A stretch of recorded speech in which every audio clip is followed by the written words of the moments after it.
मुई जगन बाबूंकर कथा शुणुली जे से कहते जिते बीजेपी दल हिसेल मारवा बीजेडी दल सरीजा इटा गोटे प्रकार एत फुटानी कथा गर्व कथा अहंकारिया कथा नाई कहवाटा भल है।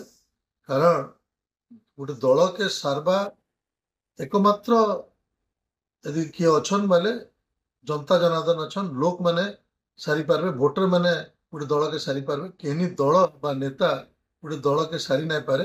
एवं मुई तांको निजे मन पके दवा लगी चाहूचे जे जेतेले 2009 रे गोटे समय थिला तांकर 6टा विधायक थिले एवं 13% भोट थिला आ सेते बेले तो माने ओडिसा रे तृतीय स्थान रे थिले कांग्रेस पछरे भी थिले। तो हेते बेले आमे केबे नाई कोई बीजेडी दल केबे नाई कोई कि तमे बीजेपी दल ने सरी जवा बोली।